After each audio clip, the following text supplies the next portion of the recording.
یہ ریڈیو ہمالیہ ہے۔ آج فروری 2022 کی 22 تاریخ اور ہمارے اسٹوڈیو کی گھڑیوں میں شام کے 4 بجا چاہتے ہیں۔ اب آپ ڈاکٹر امجد ایوب مرزا سے خبریں سنیے۔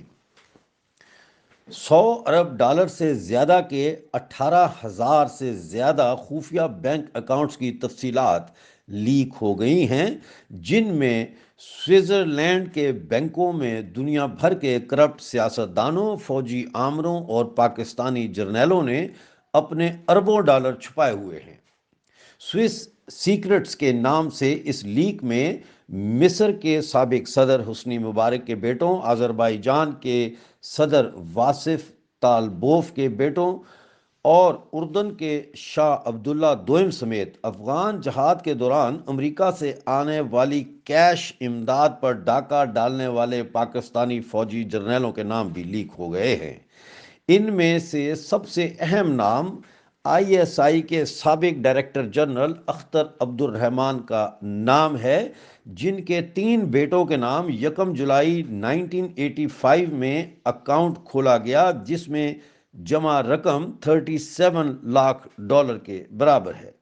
1980 کی دہائی میں جب اختر عبد الرحمان کو CIA نے نقد ڈالر دیے کہ وہ افغان جہادیوں تک پہنچائیں، تو اس وقت جنرل اختر عبد الرحمان کے 3 بیٹوں نے سوئٹزرلینڈ میں بینک اکاؤنٹ کھولے اور 2003 تک اس اکاؤنٹ میں 50 لاکھ سوئس فرینک جمع ہو چکے تھے۔ پاکستانی مقبوضہ گلگت بلتستان کو پاکستان کا 5واں عبوری صوبہ بنانے کے فیصلے کے بعد پاکستانی مقبوضہ گلگت بلتستان میں سیاسی ہلچل میں اضافہ ہو گیا ہے۔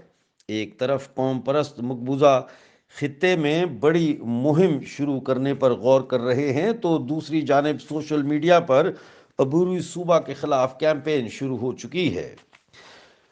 Gilgit Baltistan national student federation zone کے صدر اظہر الدین نے کہا ہے کہ دنیا کی تاریخ میں کوئی مرجر بھی عبوری یا ٹرانزیشنل نہیں ہوتا۔ انہوں نے کہا کہ کوئی بھی خطہ کسی بھی ملک کا یا تو پورا قانونی اور آئینی حصہ ہوتا ہے یا متنازع رہتا ہے۔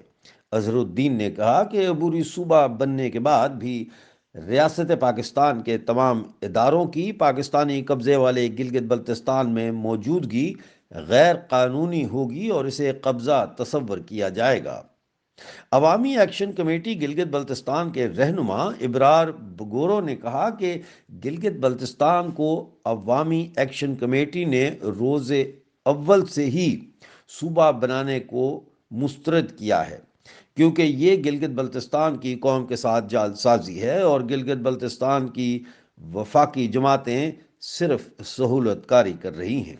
عوامی ایکشن کمیٹی کے سابق چیئرمین مولانا سلطان رئیس نے کہا کہ عبوری صوبہ کا پیکیج کسی صورت گلگت بلتستان کے حقوق اور وسائل کا تحفظ نہیں کر سکتا اور اس کی حمایت کرنے والے قوم کو گمراہ کر رہے ہیں۔ پاکستانی مقبوضہ گلگت بلتستان میں پینے کے پانی اور پودوں اور درختوں کے لیے پانی ختم ہو گیا ہے۔ کوہلوں میں پانی بالکل دستیاب نہیں ہے اور لوگ جگہ جگہ پانی کے پائپ توڑ کر اپنے کھیتوں کے لیے پانی حاصل کر رہے ہیں، جس کے بعد علاقے میں پینے کا پانی ختم ہو گیا ہے۔ سول سوسائٹی نے اس معاملے کو فوری طور پر حل نہ کرنے کی صورت میں گرینڈ احتجاج کا فیصلہ کیا ہے۔ پاکستانی مقبوضہ گلگت بلتستان کے شہر سکردو میں آل لائن ڈپارٹمنٹ ملازمین کا ایک اور اہم اجلاس منعقد ہوا، جس میں ایک دفعہ پھر تنخواہوں میں 15% اضافے کا فوری مطالبہ دہرایا گیا۔ پاکستانی مقبوضہ گلگت بلتستان میں سکردو میں لوڈ شیڈنگ اور زمینوں پر قبضوں کے خلاف گزشتہ روز شٹر ڈاؤن ہڑتال اور CMH چوک میں دھرنا دیا گیا۔ شٹر ڈاؤن ہڑتال کے دوران گمبہ کی مارکیٹیں، دکانیں بند رہیں اور ہزاروں لوگوں نے CMH چوک پر مظاہرہ کیا۔ پاکستانی مقبوضہ جموں کشمیر میں ہجیرہ میں مہنگائی اور بجلی کے بلوں پر اضافی ٹیکسوں کے خلاف عوامی ایکشن کمیٹی کی کال پر زبردست احتجاجی مظاہرہ کیا گیا۔ اس دوران ہجیرہ بھر میں شٹر ڈاؤن ہڑتال کی گئی۔ جلوس پورے شہر کا چکر لگا کر مین چوک پہنچا، جہاں جلسہ کیا گیا۔ بلوچستان لبریشن آرمی نے اپنے اسلحے کی نمائش کی اور اس کی تصاویر اتار کر سوشل میڈیا پر شیئر کر دی ہیں۔ تصویر کے ساتھ کیپشن میں لکھا ہے، پھر مت کہنا کہ بلوچوں کے پاس امریکی اسلحہ تھا یا انڈین اسلحہ، یہ وہی اسلحہ ہے جو تمہارے نمبر 1 شاہین سے چھین کر لائے ہیں۔ آپ ریڈیو ہمالیہ سن رہے تھے۔ آج کا نیوز بلیٹن اپنے دوستوں کے ساتھ سوشل میڈیا اور واٹس ایپ گروپس پر شیئر کرنا نہ بھولیے گا۔ اگلے نیوز بلیٹن تک کے لیے ڈاکٹر امجد ایوب مرزا کو اجازت دیجیے۔